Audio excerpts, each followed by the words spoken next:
ಓಂ ಶಾಂತಿ. ಆತ್ಮೀಯರೇ, ಜ್ಞಾನಾಂಜಲಿ ಕಾರ್ಯಕ್ರಮಕ್ಕೆ ತಮ್ಮೆಲ್ಲರಿಗೂ ಆತ್ಮೀಯ ಸ್ವಾಗತ. ಹಿಂದಿನ ಸಂಚಿಕೆಯಲ್ಲಿ ನಾವು ಸಕಾರಾತ್ಮಕ ವಿಚಾರ ನಮ್ಮ ಜೀವನದಲ್ಲಿ ಎಷ್ಟು ಉಪಯುಕ್ತವಾಗಿರುತ್ತೆ ಅನ್ನೋದ್ರ ಬಗ್ಗೆ ತಿಳ್ಕೊಂಡ್ವಿ.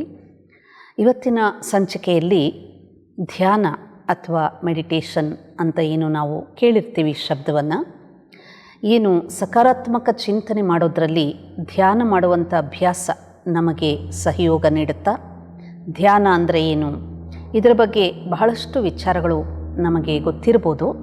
ಆದರೂ ಸಹ ಪ್ರತಿಯೊಬ್ಬರೂ ಸಹಜವಾಗಿ ಅಭ್ಯಾಸ ಮಾಡುವಂತಹ ಧ್ಯಾನ ಏನು, ಅದಕ್ಕಾಗಿ ನಾವು ಏನಾದರೂ ಕಠಿಣವಾದ ಶ್ರಮ ಪಡಬೇಕಾ ಅಥವಾ ಇದನ್ನು ಎಲ್ಲರೂ ಅಭ್ಯಾಸ ಮಾಡಿ ಇದರ ಲಾಭವನ್ನು ಪಡ್ಕೊಳ್ಬೋದಾ ಅನ್ನೋದ್ರ ಬಗ್ಗೆ ಇವತ್ತು ಕೆಲವು ಅಂಶಗಳನ್ನು ತಿಳ್ಕೊಳ್ಳೋಣ. ಧ್ಯಾನ ಅಂದರೆ ಗಮನ ಅಥವಾ ಏಕಾಗ್ರತೆ ಅಥವಾ ಒಂದು ವಿಚಾರವನ್ನು ದೀರ್ಘಕಾಲ ಚಿಂತನೆ ಮಾಡೋದಕ್ಕೆ ಧ್ಯಾನ ಅಂತೀವಿ. ಅದನ್ನೇ ನಾವು ಮೆಡಿಟೇಷನ್ ಅಂತ ನಾವು ಏನು ಹೇಳ್ತೀವಿ. ಮೆಡಿಟೇಷನ್ ಅಂದರೆ ಮೈಂಡ್, ಮನಸ್ಸಿನ ಬಗ್ಗೆ ಅಥವಾ ಮನಸ್ಸಿನ ಮೇಲೆ ನಮ್ಮ ಅಟೆನ್ಷನ್ ಅಥವಾ ಗಮನ ಕೊಡೋದು. ಕನ್ನಡದಲ್ಲಿ ಗಮನ ಅಂತೀವಿ. ಗಾನ ಸೆಪ್ರೇಟ್ ಮಾಡಿದ್ರೆ ಮನಸ್ಸಿನ ಬಗ್ಗೆ ಗಮನ ಕೊಡೋದಕ್ಕೆ ಧ್ಯಾನ ಅಂತೀವಿ. ನಮ್ಮ ವಿಚಾರ ಯಾವ ಕಡೆ ಹೋಗ್ತಾ ಇದೆ, ಯಾವ ಪ್ರಕಾರದ ವಿಚಾರ ಮಾಡ್ತಾ ಇದ್ದೀವಿ, ಆ ವಿಚಾರದಲ್ಲಿ ಏನಾದ್ರೂ ಶಕ್ತಿ ಇದೆಯಾ ಅಥವಾ ಆ ವಿಚಾರ ನಮಗೇನಾದರೂ ಬೇಸರ ಮೂಡಿಸುತ್ತೆ, ಇದೆಲ್ಲ ವಿಚಾರಗಳ ಆಧಾರದ ಮೇಲೆ ನಮ್ಮ ಒಂದು ಭಾವನೆಗಳು ಅಲ್ವಾ, ಫೀಲಿಂಗ್ಸ್. ಸೊ ಮೆಡಿಟೇಷನ್ ಅಂದ್ರೇ ಪಾಸಿಟಿವ್ ಥಿಂಕಿಂಗ್ ಅಭ್ಯಾಸ ಮಾಡೋದೇ ಮೆಡಿಟೇಷನ್. ದ ಫಂಡಮೆಂಟಲ್ ಬೇಸ್ ಅಥವಾ ಮೊದಲನೇ ಹೆಜ್ಜೆ ಧ್ಯಾನ ಅಭ್ಯಾಸ ಮಾಡೋದು ಅಂದರೆ ಸಕಾರಾತ್ಮಕ ಚಿಂತನೆಯನ್ನು ಮಾಡುವಂಥ ಅಭ್ಯಾಸ. ಇದಕ್ಕೆ ಮುಖ್ಯವಾಗಿ ನಾವು ಮನಸ್ಸಂದರೆ ಏನು ಅಂತ ತಿಳ್ಕೊಬೇಕಾಗುತ್ತೆ. ಇದು ಬಹಳ ದೊಡ್ಡ ವಿಷಯನೇ ಆದ್ರೂ ಸಹ ಇದರಲ್ಲಿ ಮುಖ್ಯವಾದ ಅಂಶವನ್ನು ಇವತ್ತು ತಿಳ್ಕೊಳ್ಳೋಣ. ಮನಸ್ಸು ಎನ್ನುವಂಥದ್ದು ಒಂದು ಚೇತನಾ ಶಕ್ತಿಯ ಅಂಗ. ನಮ್ಮೆಲ್ಲರಲ್ಲೂ ಇದೆ, ಮನಸ್ಸಿದೆ ಅಲ್ವಾ. ಅದು ಇರೋದರಿಂದ ನಾವು ವಿಚಾರ ಮಾಡ್ತೀವಿ. ಆ ವಿಚಾರ ಧಾರೆಗಳು ನಮಗೆ ಅನೇಕ ಅನುಭೂತಿಗಳನ್ನು ಕೊಡುತ್ತೆ. ಕೆಲವೊಬ್ಬರ ಒಂದು ವಿಚಾರಗಳು ಹೆಚ್ಚಾಗಿ ಪಾಸ್ಟನ್ನು ಯೋಚನೆ ಮಾಡ್ತಾರೆ, ಇನ್ನು ಕೆಲವರು ಕೇವಲ ಭವಿಷ್ಯದ ಯೋಚನೆ ಮಾಡ್ತಾರೆ, ಇನ್ನು ಕೆಲವರು ಹಿಂದೆ ಮುಂದೆ ಯಾವುದೂ ನೋಡದೆ ಇವಾಗೇನು ಮಾಡಬೇಕು ಅದನ್ನೇ ಮಾಡ್ತಾರೆ. ಹೀಗೆ ಮನಸ್ಸೆನ್ನುವಂಥದ್ದು ಒಂದು ಟ್ರಾವೆಲಿಂಗ್ ಎನರ್ಜಿ ಅಂತ ಹೇಳ್ಬೋದು. ಅದು ಎಲ್ಲಿ ಬೇಕಾದರೂ ಹೋಗ್ಬೋದು.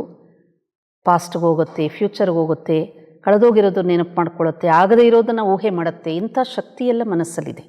ಇದನ್ನು ನಾವು ಸರಿಯಾದ ಸಮಯಕ್ಕೆ ಸರಿಯಾದ ರೂಪದಲ್ಲಿ ಉಪಯೋಗಿಸುವಂಥ ಒಂದು ವಿಧಾನಕ್ಕೆ ಇಲ್ಲಿ ನಾವು ಮೆಡಿಟೇಷನ್ ಅಂತ ಹೇಳ್ತೀವಿ. ಇದು ಫಸ್ಟ್ ಸ್ಟೆಪ್. ಎರಡನೇದು, ನಮ್ಮ ಬಗ್ಗೆ ನಾವು ಅರ್ಥಕೊಳ್ಳೋದು ಅಂದರೆ ನನ್ನ ವಿಚಾರದ ಶಕ್ತಿ, ವಿಚಾರದ ಒಂದು ಧಾರೆ ಯಾವ ನಿಟ್ಟಲ್ಲಿ ಹೋಗ್ತಾ ಇದೆ, ಅದನ್ನು ಹೇಗೆ ನಿಯಂತ್ರಣ ಮಾಡೋದು. ಹೇಗೆ ಒಂದು ಹರಿಯುವ ನೀರು, ನದಿಯ ನೀರು ಹರಿತಾ ಇದೆ ಅಂತಂದರೆ ಆ ನದಿ ನೀರು ಎಲ್ಲಿಗೆ ಹರಿಯುತ್ತೆ ಅಂದರೆ ಎಲ್ಲೆಲ್ಲಿ ದಾರಿ ಸಿಗುತ್ತೋ ಅಲ್ಲಲ್ಲಿ ಹರಿಯುತ್ತೆ ಅಲ್ವಾ. ಆದರೆ ಆ ನದಿ ನೀರನ್ನು ಉಪಯುಕ್ತವಾಗಿ ಉಪಯೋಗಿಸ್ಕೋಬೇಕು ಅಂದಾಗ ಅದಕ್ಕೆ ನಾವೇ ಒಂದು ದಿಶೆಯನ್ನು ಕೊಡಬೇಕಾಗತ್ತೆ, ನಾವೇ ದಾರಿ ಮಾಡಿ ಕೊಡಬೇಕಾಗತ್ತೆ. ಆಗ ಆ ನಿಟ್ಟಲ್ಲಿ ಆ ದಾರಿಯಲ್ಲೇ ಅದು ಹರಿಯುತ್ತೆ. ಇದೇ ಉದಾಹರಣೆನ ನಾವು ಮನಸ್ಸಿನ ವಿಚಾರಧಾರೆಗೆ ಹೋಲಿಕೆ ಮಾಡ್ಕೋಬೋದು. ಮನಸ್ಸೆನ್ನುವಂಥದ್ದು ನಿರಂತರವಾಗಿ ಹರಿಯುವಂಥ ನದಿಯ ಹಾಗೆ ಚಿಂತನೆ ನಡೀತಾ ಇರುತ್ತೆ, ಯಾವುದಾದ್ರೂ ಒಂದು. ಆದ್ದರಿಂದ ಮನಸ್ಸಿನ ಒಂದು ಸ್ವಾಭಾವಿಕ ಗುಣನೇ ಚಿಂತನೆ ಮಾಡೋದು, ವಿಚಾರ ಮಾಡೋದು. ಇದನ್ನು ನಾವು ಚಿಂತೆಯ ರೂಪದಲ್ಲಿ ಪರಿವರ್ತಿಸ್ಬೋದು, ಚಿಂತನಾ ರೂಪದಲ್ಲಿ ಪರಿವರ್ತಿಸ್ಬೋದು. ಬಹಳ ಒಂದು ಶ್ರೇಷ್ಠವಾದ ಅನುಭೂತಿ ಮಾಡೋದ್ರಲ್ಲೂ ಈ ಮನಸ್ಸಿನ ಶಕ್ತಿಯನ್ನು ಉಪಯೋಗಿಸ್ಕೋಬೋದು. ಅದು ನಮ್ಮ ಚಾಯ್ಸ್ ಆಗಿರುತ್ತೆ. ಇದನ್ನು ನಾವು ಧ್ಯಾನದಲ್ಲಿ ಅಥವಾ ಮೆಡಿಟೇಷನ್ ಅಭ್ಯಾಸದಲ್ಲಿ ಹೇಗೆ ಮಾಡ್ಬೋದು ಅಂದರೆ, ವಿಚಾರಗಳನ್ನು ನಾವು ಹೆಚ್ಚಾಗಿ ಮಾಡ್ತೀವಿ ಅಂತ ತಿಳ್ಕೊಳ್ಳಿ. ಆವಾಗ ಮನಸ್ಸಿನ ತೀವ್ರತೆ, ಸಂಕಲ್ಪ, ವಿಚಾರ ಮಾಡುವಂಥ ಗತಿ ಇದೆಯಲ್ಲ, ಅದು ಬಹಳ ಸ್ಪೀಡ್ ಆದಾಗ ಅದಕ್ಕೆ ಟೆನ್ಷನ್ ಅಂತ ಹೇಳ್ತೀವಿ. ಎರಡನೇದು, ಯಾವುದೇ ಒಂದು ವಿಚಾರಗಳು ಪದೇ ಪದೇ ನಮಗೆ ಕಾಡಿಸ್ತಾ ಇರುತ್ತೆ, ದುಃಖ ಕೊಡ್ತಾ ಇರುತ್ತೆ, ಅಂಥ ವಿಚಾರಗಳು ನಮ್ಮ ಮನಸ್ಸಲ್ಲಿ ಪದೇ ಪದೇ ಬಂದಾಗ ಆ ಮನಸ್ಸಿನ ವಿಚಾರಗಳ ಆಧಾರದ ಮೇಲೆ ನಮಗೆ ದುಃಖದ ಭಾವನೆ, ಬೇಸರದ ಭಾವನೆ ಪದೇ ಪದೇ ಅನುಭವ ಆಗುತ್ತೆ. ಹಾಗೆ ಒಳ್ಳೆಯ ವಿಚಾರ, ನಮಗೇನೋ ಖುಷಿ ಕೊಟ್ಟಂಥ ವಿಚಾರ ಪದೇ ಪದೇ ನಾವು ನೆನಪು ಮಾಡ್ಕೋತೀವಿ ಅಂದರೆ ಅದೂ ಸಹ ನಮಗೆ ಸುಖದ ಅನುಭೂತಿಯನ್ನು ಕೊಡುತ್ತೆ. ಈಗ ಪ್ರಶ್ನೆ ಏನಪ್ಪ ಅಂದರೆ, ನಮ್ಮ ವಿಚಾರಗಳನ್ನು ಸದಾ ಸಕಾರಾತ್ಮಕವಾಗಿ ಇಟ್ಕೊಳ್ಳುವಂಥ ನಿಟ್ಟಲ್ಲಿ ಧ್ಯಾನದ ಅಭ್ಯಾಸ ಹೇಗೆ ಸಹಾಯ ಮಾಡುತ್ತೆ? ಆತ್ಮೀಯರೇ, ನಾವೆಲ್ಲ ಇರುವಂತಹ ಜಗತ್ತು ಒಳ್ಳೆಯದು ಕೆಟ್ಟದು, good and bad, night and day, ಹೀಗೆ ಎರಡು, ಒಂದು ಪಾಸಿಟಿವ್ ಅಂದರೆ ಇನ್ನೊಂದು ನೆಗೆಟಿವ್, ಈ ರೀತಿಯ ಹೋಲಿಕೆಯ ಜಗತ್ತಲ್ಲಿದ್ದೀವಿ. ಹಾಗಾಗಿ ದಿನನಿತ್ಯ ನಾವು ಎಲ್ಲರೂ ನಮ್ಮೊಂದಿಗೆ ಪಾಸಿಟಿವ್ ಆಗಿರಬೇಕು, ಎಲ್ಲರೂ ನಮ್ಮೊಂದಿಗೆ ಸಕಾರಾತ್ಮಕ ಭಾವನೆಯಿಂದ ನೋಡಬೇಕು, ಆಗ ನಾನು ಸಕಾರಾತ್ಮಕವಾಗಿ ಚಿಂತನೆ ಮಾಡ್ತೀನಿ ಅಂತ ಅಪೇಕ್ಷಿಸಿದ್ರೆ ಬಹುಶಃ ಅದು ತಪ್ಪಾಗುತ್ತೆ. ಯಾಕೆಂದರೆ ಪ್ರತಿಯೊಬ್ಬರ ಭಾವನೆಗಳು, ಅವರ ಒಂದು ವಿಚಾರಗಳು ಕೆಲವೊಮ್ಮೆ ಪಾಸಿಟಿವ್ ಇರ್ಬೋದು, ಕೆಲವೊಮ್ಮೆ ನೆಗೆಟಿವ್ ಇರ್ಬೋದು, ಕೆಲವೊಮ್ಮೆ ಒಳ್ಳೆಯದಾಗಿ ಬಿಹೇವ್ ಮಾಡ್ಬೋದು, ಕೆಲವೊಮ್ಮೆ ನೆಗೆಟಿವ್ ಆಗಿ ಬಿಹೇವ್ ಮಾಡ್ಬೋದು. ಆದರೆ ಇಲ್ಲಿ ಮುಖ್ಯವಾದ ಅಂಶ, ನನ್ನ ವಿಚಾರಧಾರೆಗಳನ್ನು ನಾನು ಹೇಗೆ ಸದಾ ಸಕಾರಾತ್ಮಕ ಇಟ್ಕೊಳ್ಳುವಂಥ ಅಭ್ಯಾಸ ಮಾಡಬಲ್ಲೆ. ಅದಕ್ಕೆ ನಾವು ಇಡೀ ದಿನದಲ್ಲಿ ಬೆಳಿಗ್ಗೆ ಎದ್ದ ತಕ್ಷಣವೇ 24 ಗಂಟೆ ಸಮಯ ಏನು ಭಗವಂತ ನಮಗೆ ಕೊಟ್ಟಿದ್ದಾನೆ, ಅದರಲ್ಲಿ ಬೆಳಿಗ್ಗೆ ಎದ್ದ ತಕ್ಷಣವೇ ನಮ್ಮ ವಿಚಾರಗಳನ್ನು ಎಷ್ಟು ಸಕಾರಾತ್ಮಕವಾಗಿ ಇಟ್ಕೊಳ್ತೀವಿ. ಏನದು ಸಕಾರಾತ್ಮಕ ವಿಚಾರ ಅಂದಾಗ, ನನ್ನ ಬಗ್ಗೆ ನಾನು ಒಂದು ವಿಚಾರ ಮಾಡೋಣ. ನಾನು ಇವತ್ತು ಇಡೀ ದಿನ ಯಾವುದೇ ವ್ಯಕ್ತಿ ನನ್ನ ಮುಂದೆ ಬರ್ತಾರೆ, ಆ ವ್ಯಕ್ತಿಯನ್ನು ನಾನು ಬಹಳ ಸ್ನೇಹಯುಕ್ತವಾಗಿ ಆತ್ಮೀಯತೆಯಿಂದ ನೋಡ್ತೇನೆ. ಯಾಕೆ ಅಂದರೆ ನಾನು ಸ್ನೇಹಯುಕ್ತ ಆತ್ಮ ಆಗಿದ್ದೀನಿ, ನನ್ನಲ್ಲಿ ಸ್ನೇಹದ ಭಾವನೆ ಸದಾ ಇದೆ. ನನ್ನಲ್ಲಿ ಯಾವುದೇ ಒಂದು ವ್ಯಕ್ತಿಗೆ, ಯಾವುದೇ ಒಂದು ಪರಿಸರದಲ್ಲಿದ್ರೂ ಸಹ ಯಾವುದೇ ಪ್ರಕಾರದ ತಿರಸ್ಕಾರದ ಭಾವನೆ ಇರಲಿಕ್ಕಿಲ್ಲ. ಇದನ್ನು ಅಭ್ಯಾಸ ಮಾಡ್ತೀನಿ. ಇದಕ್ಕೆ ಚಿಂತನೆಯ ರೂಪದಲ್ಲಿ ನಾವೊಂದು 5 ನಿಮಿಷ 10 ನಿಮಿಷ ಮನಸ್ಸಿಗೆ ಆ ಚಿಂತನೆಯ ಶಕ್ತಿಯನ್ನು ಕೊಡಬೇಕಾಗತ್ತೆ. ಯಾವಾಗ ಅದೇ ಒಂದು ವಿಚಾರದ ಅನೇಕ ವಿಚಾರಗಳನ್ನು ಚಿಂತನೆಯ ರೂಪದಲ್ಲಿ ಮನಸ್ಸಿಗೆ ಒಂದು ವಿಚಾರ ಆದ ನಂತರ ಇನ್ನೊಂದು ವಿಚಾರ, ಅದನ್ನು ಅನುಭವ ಮಾಡ್ತಾ ಆ ಶಕ್ತಿಯನ್ನು ನಮ್ಮಲ್ಲಿ ಶೇಖರಿಸ್ಕೊಳ್ತೀವಿ.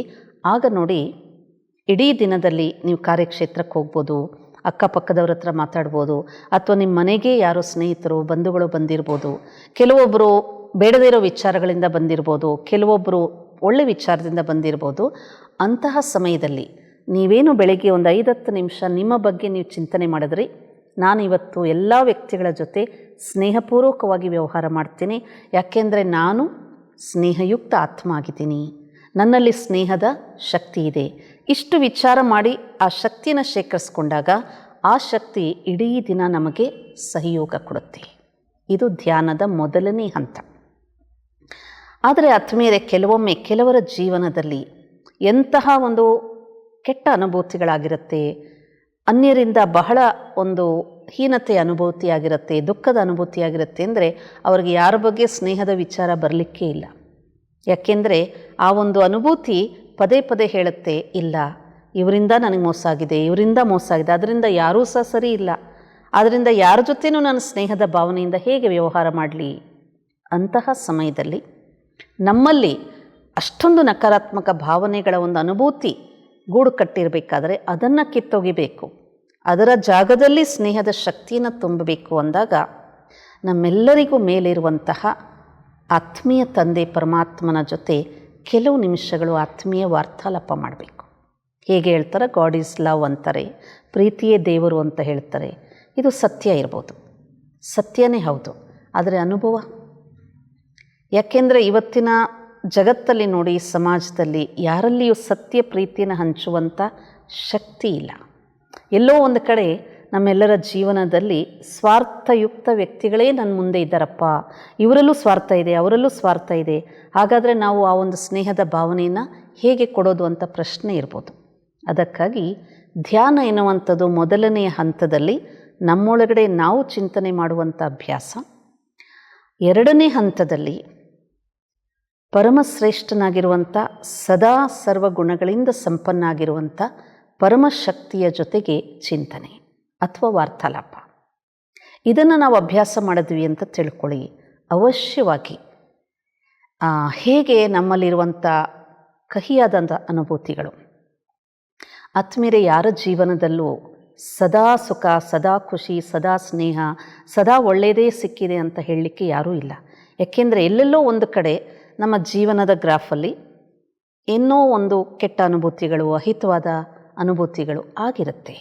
ಆದರೆ ಅದನ್ನು ಮೀರಿ ನನ್ನಲ್ಲಿ ಪುನಃ ಸಕಾರಾತ್ಮಕ ಭಾವನೆಗಳನ್ನೇ ನಾನು ತುಂಬಿಸ್ಕೋಬೇಕು ಅಂದರೆ ಅವಶ್ಯವಾಗಿ ನಮ್ಮ ಚೇತನ ಆ ಪರಮಚೇತನ ಜೊತೆಗೆ ಯಾವಾಗ ವಾರ್ತಾಲಾಪ ಮಾಡುತ್ತೆ ಅಥವಾ ಮನಸ್ಸಿನ ಒಂದು ಚಿಂತನೆಯಿಂದ ಅವರನ್ನು ನಾವು ಅನುಭೂತಿ ಮಾಡ್ತೀವಿ. ಇದು ಹೇಗೆ ಪರಿಣಮಿಸುತ್ತೆ ಅಂದಾಗ, ಹೇಗೆ ಒಂದು ಬ್ಲಾಟಿಂಗ್ ಪೇಪರ್ ಇದೆಯಲ್ಲ ನೋಡಿ, ಹಿಂದಿನ ಕಾಲದಲ್ಲೆಲ್ಲ ನಾವು ಇಂಕಿಂದ ಬರಿತಾ ಇದ್ವಿ. ಆ ಬ್ಲಾಟಿಂಗ್ ಪೇಪರ್ ಹೇಗೆ ನಾವು ಇಟ್ಕೊಳ್ತಾ ಇದ್ವಿ ಅಂದರೆ, ಎಲ್ಲಾದರೂ ಇಂಕು ಸ್ವಲ್ಪ ಬಿದ್ದುಬಿಟ್ರೆ ಅದನ್ನು ಸುಮ್ಮನೆ ಹಿಂಗಿಟ್ರೆ ಅದು ಹೀರ್ಕೊಂಬಿಡುತ್ತೆ ಅಲ್ವಾ. ಅದೇ ರೀತಿಯಲ್ಲಿ ಕೆಲವು ನಿಮಿಷಗಳೇ ಸರಿ, ನೀವು ನಂಬಿದ್ರು ನಂಬದೇ ಇದ್ದರೂ ಒಂದು ಪರಮಶಕ್ತಿ ಇದೆ ಅಂತ ತಿಳ್ಕೊಳ್ಳೋಣ. ಅವನಲ್ಲಿ ಅಪಾರವಾದ ಪ್ರೀತಿ ಇದೆ ಎಲ್ಲರ ಬಗ್ಗೆ, ನನ್ನ ಬಗ್ಗೆನೂ. ಅವನು ಸದಾ ನನ್ನ ಬಗ್ಗೆ ಒಳ್ಳೆಯದೇ ಯೋಚನೆ ಮಾಡ್ತಾನೆ ಅಂತ ಊಹೆನೇ ಮಾಡೋಣ. ನೀವು ಅದನ್ನು ಅಭ್ಯಾಸ ಮಾಡಿ. ಆ ಪರಮಚೇತನ ಸದಾ ನನಗೆ ಪ್ರೀತಿಯನ್ನೇ ಕೊಡ್ತಾ ಇದ್ದಾರೆ, ಶುಭವನ್ನೇ ಕೋರ್ತಾ ಇದ್ದಾರೆ, ಅವರು ನನ್ನ ಆತ್ಮೀಯ ತಂದೆಯಾಗಿದ್ದಾರೆ. ಈ ಚಿಂತನೆಯನ್ನು ಮಾಡ್ತಾ ಮಾಡ್ತಾ ಆ ಪರಮಚೇತನದ ಒಂದು ವಿಚಾರವನ್ನು ವಾರ್ತಾಲಾಪದ ರೂಪದಲ್ಲಿ, ಇಂಗ್ಲೀಷಲ್ಲಿ ಹೇಳಬೇಕಾದ್ರೆ ಇಟ್ಸ್ ಎ ಕಮ್ಯುನಿಕೇಷನ್ ಅಂತ ಹೇಳ್ತೀವಿ. ಹೇಗೆ ಮನಸ್ಸನ್ನು ನೋಡಲಿಕ್ಕಾಗಲ್ಲ ಹಾಗೆ ಪರಮಚೇತನವನ್ನು ನೋಡಲಿಕ್ಕಾಗಲ್ಲ, ಆದರೆ ಅನುಭವ ಮಾಡ್ಬೋದು.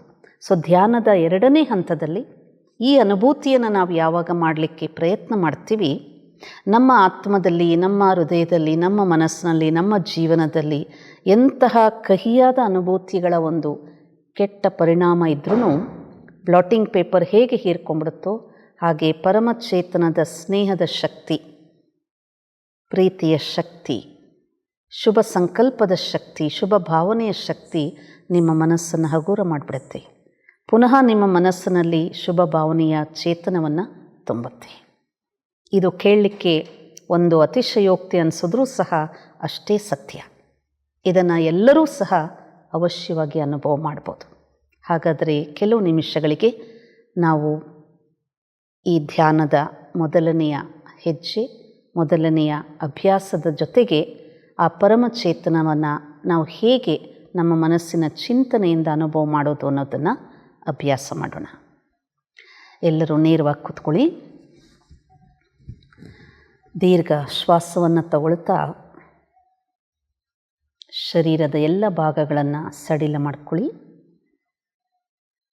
ಮನಸ್ಸನ್ನು ಕೆಲವು ನಿಮಿಷಗಳಿಗೋಸ್ಕರ ಅನ್ಯ ವಿಚಾರಗಳಿಂದ ಮುಕ್ತಗೊಳಿಸಿ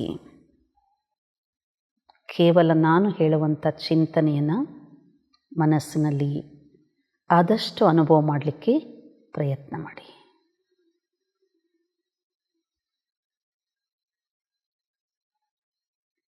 ನಾನೊಂದು ಚೇತನ ಶಕ್ತಿಯಾಗಿದ್ದೀನಿ. ಮನಸ್ಸಿನ ವಿಚಾರದಿಂದ ಸಕಾರಾತ್ಮಕ ಅನುಭೂತಿಯನ್ನು ಮಾಡಲು ನನ್ನಲ್ಲಿ ಅಪಾರ ಶಕ್ತಿ ಇದೆ.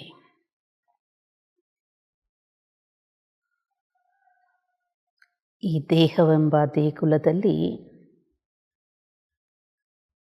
ಚೈತನ್ಯ ಶಕ್ತಿ ನಾನು ಪರಮಚೇತನನ ಮಗುವಾಗಿದ್ದೇನೆ. ಆ ಪರಮಚೇತನ ಶಕ್ತಿ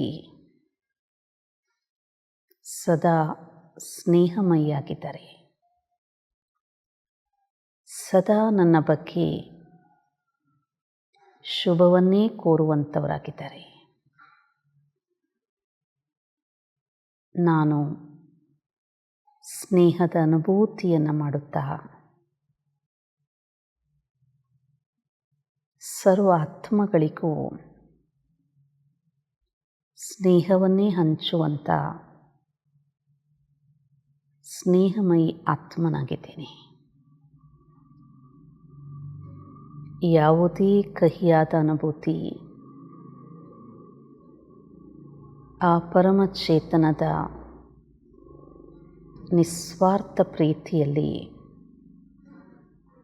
ಸಮಾವೇಶವಾಗುತ್ತದೆ, ಸಮಾಪ್ತಿಯಾಗುತ್ತದೆ. ನಾನು ಶುದ್ಧ ಚೈತನ್ಯ ಸ್ನೇಹಯುಕ್ತ ಆತ್ಮನಾಗಿದ್ದೇನೆ. ಇದೇ ಚಿಂತನೆಯಲ್ಲಿ ನಾನು ಪ್ರತಿಯೊಂದು ಕರ್ಮವನ್ನು ಮಾಡುತ್ತಾ ಸ್ನೇಹದ ವಾತಾವರಣವನ್ನು ರೂಪಿಸುತ್ತೇನೆ.